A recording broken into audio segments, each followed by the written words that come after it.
What's up, everybody? This is Warhawk Beyond 2040 in the house, bringing to you another edition of the Supergirl Season 5 review series. And today I'm going to be talking about Episode 3, entitled Blurred Lines. And this was a very good episode.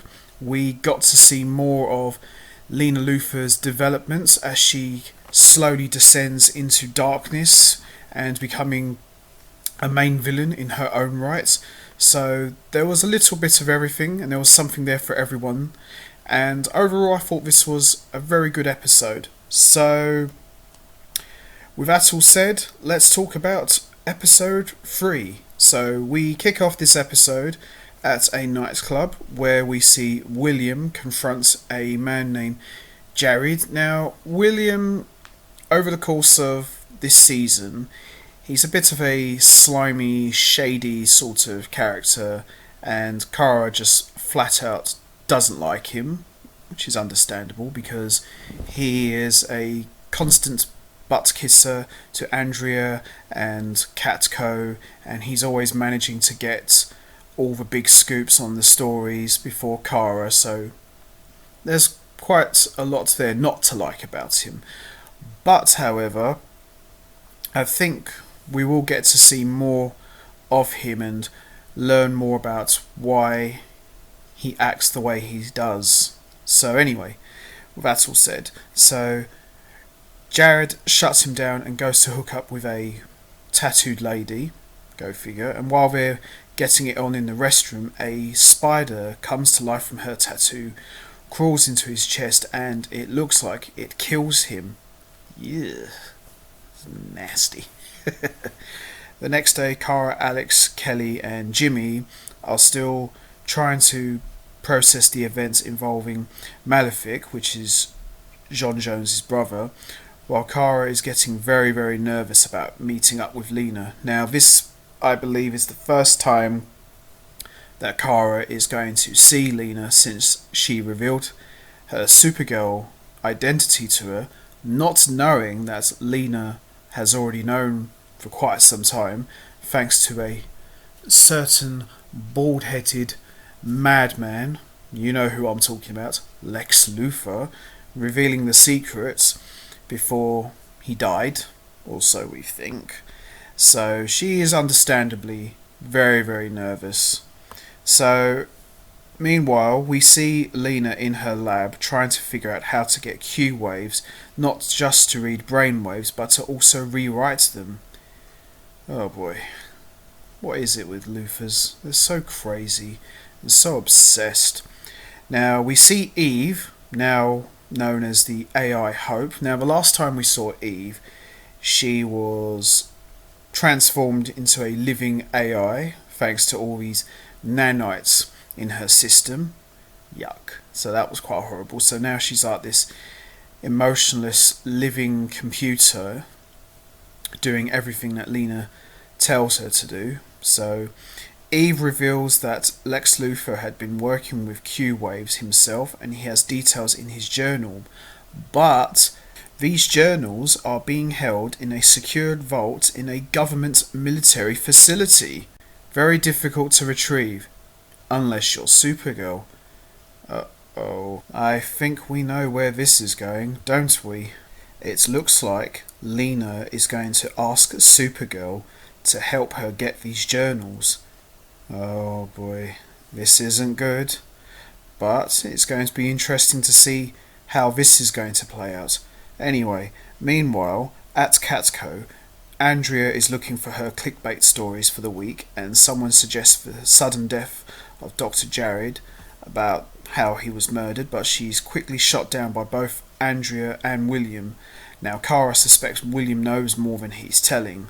Jimmy offers to help her investigate. So, what is William's information and knowledge about this? Maybe he knows more than he's letting on.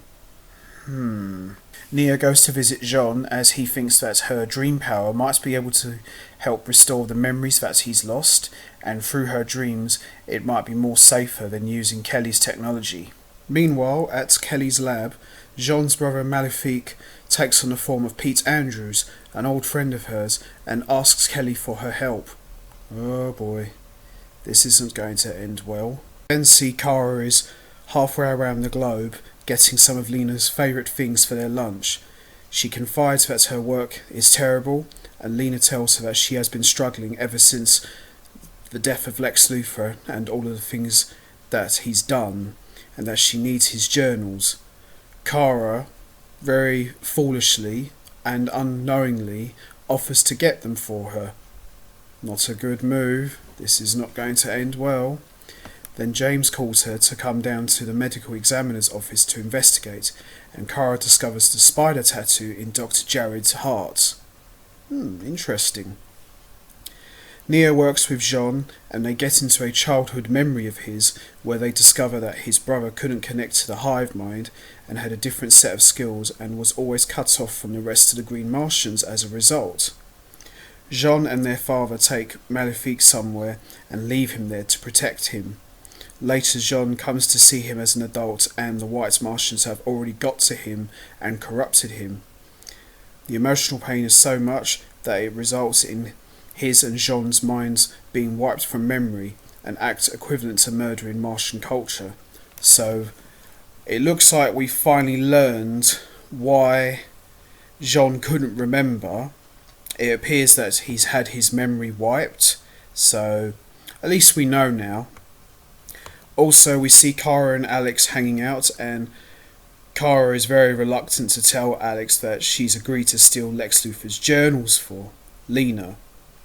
Understandably, shows she eventually tells Alex, and Alex is understandably and rightfully against it, but Kara tries to rationalise and justify her breaking the law, and discovers that William spoke to Dr. Jared right before the doctor went off with the tattooed lady.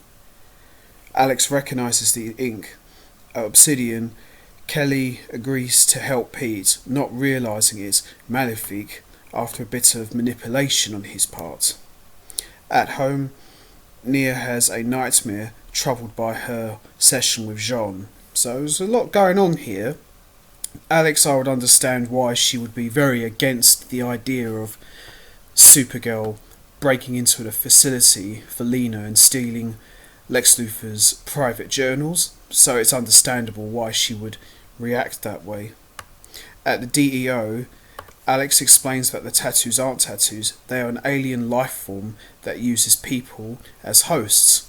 Kind of similar to, symbiotes. The new host is a woman named Caroline O'Connor, a former sniper who was hired to kill the Doctor. Supergirl goes to investigate and is attacked by Caroline, but James shows up with a dampener. She gets away after attacking James with a spider. Alex is able to save him, while Brainiac 5 works on the flash drive that Supergirl found. At Jean's place, Nia shows him the rest of his dream and reveals it was Jean, not his father, who did the mind wipe. He did it to ease his pain and perhaps even save his life. It's devastating news for Jean, and he swears Nia to not tell anyone. Wow, that was an interesting twist. I didn't see that one coming. Supergirl then goes to Fort Summit and retrieves the journals just as Lena asked. Oh dear. Kara, what are you doing? Alex alerts her to Caroline's next target, and Supergirl shows up at just the right time to stop her. At Obsidian, Kelly realises that Pete is actually Malefic and attacks Kelly with his Inception power. Alex is able to extract the spiders from Caroline, but she's murdered by a shadowy force before she can reveal who she works for. At Obsidian, Jean shows up to save Kelly, and after a confrontation, Kelly can mysteriously see Malefic due to a link created with the Obsidian treatments, but he got away. James agrees to go with Kelly, so she's out of the picture and out of danger. So it looks like through the Inception, it looks like Kelly can actually see who is a shapeshifter. So it's quite a cool ability to see. I thought that was quite interesting. Nia tells Brainiac 5 that he's too much, and it appears they break up. Aww. I know Brainiac 5 can be a bit much, but he is organic, he is Kalun, he's a machine, bless his heart. I've really grown to like Brainiac 5 a lot. He's like the Star Trek's Data of the Arrowverse. He's a really fun character. And, I hope these guys patch up and get back together. They're a lot of fun to watch. They're such a cute couple. So, on a park bench, William meets with a mysterious man who tells him to keep going and slides him a bunch of money hidden in a newspaper. Supergirl brings Lena's journals for her, just as she asked. Alex and Kara say goodbye to James and Kelly, with Kara giving James the watch she took from Lex's fingers. At Lena's lab, this is like the final shot we see. Hope deciphers Lex's journals and gives Lena the information she needs. Alright. It should be very interesting to see what happens from here. So, overall, very good episode. Enjoyed this one a lot. So, I'm really interested to see where Lena's development goes from here. But, yeah, I like this one a lot. I'm really glad we got to learn more about what actually happens with Jean and his brother. So, this episode had a lot for everyone. It had a bit of everything. So, with that all said, I'm going to leave this here for all of you. What did you think of this episode? Did you think it was good? Was there anything you liked? Was there anything you didn't like? Leave your thoughts and comments down below, and I will see you all next time. So till then, take care everybody.